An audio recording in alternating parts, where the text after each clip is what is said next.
Bonjour à toi pour cette deuxième vidéo sur les produits remarquables, sur le carré d'une somme et le carré d'une différence. Dans cette vidéo, on va parler un peu géométrie, on va expliquer le pourquoi, du comment géométrique de ces produits remarquables. Deux raisons à ça, c'est peut-être parce qu'il y en a certains d'entre vous, et là je m'adresse à vous, hein, tous ceux qui regardent ces vidéos, il y en a certains pour qui l'explication algébrique ne convient pas, et se dit ouais mais non, ça reste quand même bizarre pour moi, a plus b au carré, je vois pas d'où il vient ce 2ab, il m'énerve, pourquoi parfois on l'additionne, pourquoi parfois on l'enlève. Bon, ok, bah, tout le monde n'aime pas l'algèbre, n'est pas fait pour comprendre l'algèbre, il y en a qui ont besoin d'autre chose. C'est pour ça qu'on est ici. Deuxième raison au pourquoi du comment de cette vidéo, c'est parce que au CE1D, tu vas être évalué là-dessus. On va te demander d'associer un développement algébrique ou une expression algébrique à sa représentation géométrique. Ben oui. Et donc, on est là pour ça, pour que tu vois correctement à quoi ça ressemble, l'illustration géométrique d'un produit remarquable. Nous allons commencer par le carré d'une somme. Alors oui, je vais faire mes dessins à main levée. Ça va être moins beau, mais ça va me permettre d'être moins focalisé sur mon tableau et de mieux t'expliquer. Donc voilà, il faut faire le sacrifice. On fait le sacrifice de l'esthétique pour la compréhension. Et ça, c'est important. Alors ici, nous avons une longueur A. Donc le A va représenter une certaine longueur, un segment d'une certaine longueur.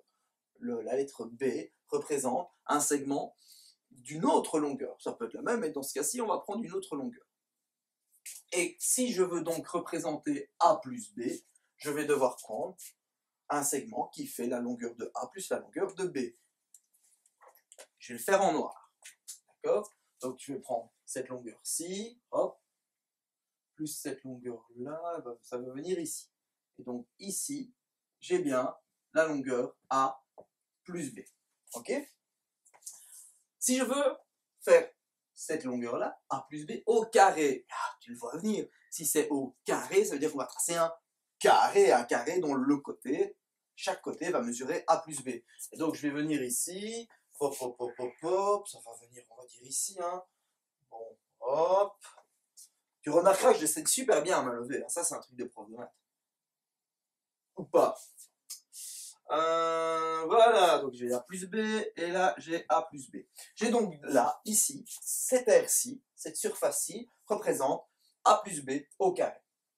Maintenant, je vais décomposer mon aire. Je vais reprendre mes feutres de couleur, et je vais décomposer mon aire. Je vais prendre d'abord le vert.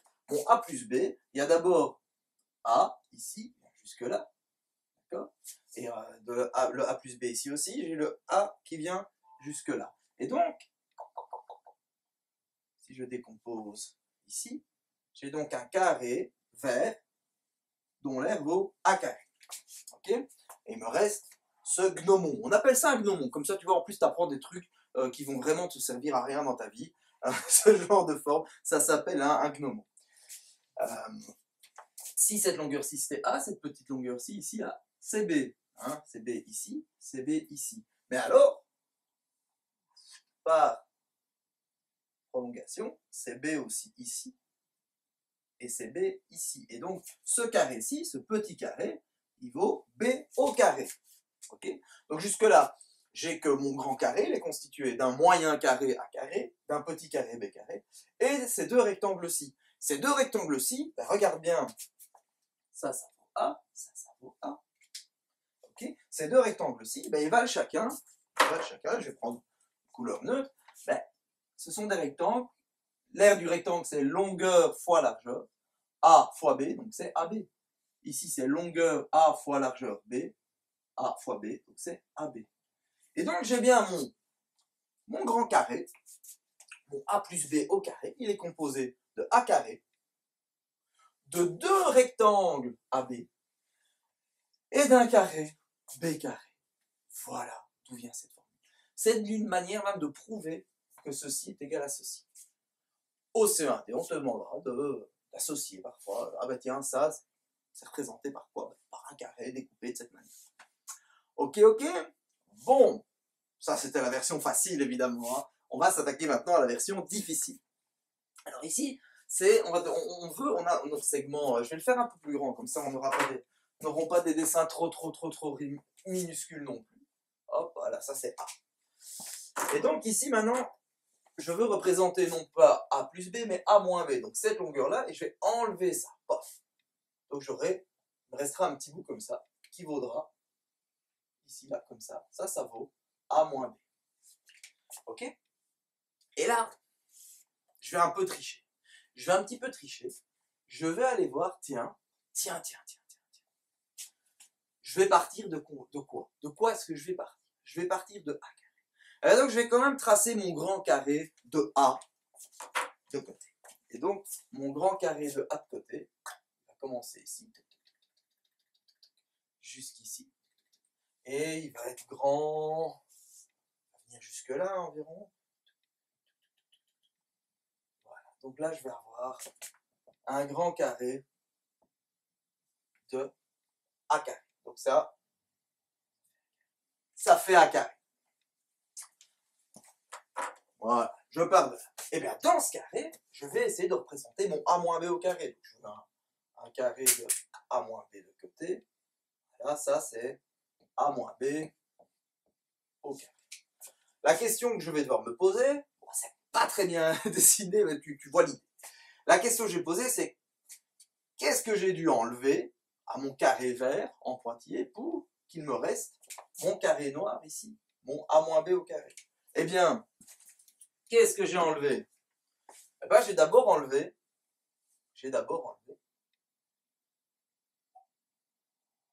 ceci, cette première bande-là. Je l'ai enlevée.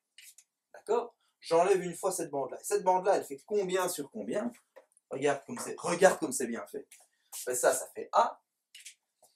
Si ça fait A, et que ça c'est A moins B, ça veut dire que ceci, ça vaut B.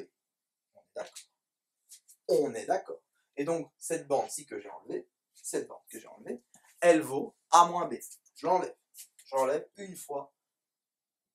Pas A moins B, AB, pardon. J'enlève une fois AB. Ma deuxième bande ici, d'accord, c'est aussi un rectangle qui fait A d'un côté. Ma deuxième bande ici, ce côté-ci vaut A. Et si ceci vaut A moins B, ça veut dire que ça c'était A, j'ai enlevé B ici. Et donc, j'ai une première bande ici, AB que j'ai enlevé, et j'enlève une deuxième bande AB. Ceci, ça vaut aussi, ce rectangle-ci, vaut aussi AB. D'accord? Est-ce qu'il n'y a pas un truc qui te chiffonne? Est-ce qu'il n'y a pas un truc qui te chipote? Donc, de mon grand carré A carré, j'ai enlevé une bande, puis j'ai enlevé une deuxième bande. Mais en fait, cette petite partie, je l'ai enlevée 2 fois. Et donc, si je l'ai enlevée 2 fois, je dois la rajouter. Et combien elle fait, en fait, cette petite bande-ci?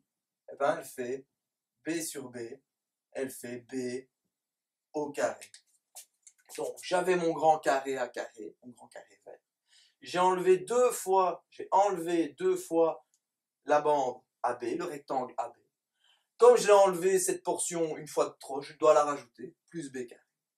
Ok? Bon. Je crois que c'est clair. J'espère que c'est clair. Si c'est pas clair, essaye de regarder cette vidéo, essaye de faire les exercices. Tu vas voir que dans les exercices, il y a un exercice comme ça qui te demande de passer d'une représentation géographique à une autre. Ce que tu dois penser, c'est que quand tu as une expression algébrique qui est un carré, géométriquement, ça se représente par un carré. C'est facile. Quand tu as 2 lettres qui se multiplient, hein, le produit de 2 lettres, un produit de 2 lettres, ou un produit ou 2A, par exemple 2A, ça pourrait être un rectangle de 2 cm de large sur A de long. D'accord? Donc quand on a 2 choses différentes qui se multiplient, c'est c'est toujours même, un rectangle. Ok? Cette vidéo est terminée, cette deuxième vidéo est terminée. Nous allons passer maintenant à la troisième vidéo qui va nous parler d'un produit par carte un petit peu spécial, mais je suis convaincu que tu vas gérer. Si tu as compris ça, tu vas comprendre le reste. A tout de suite.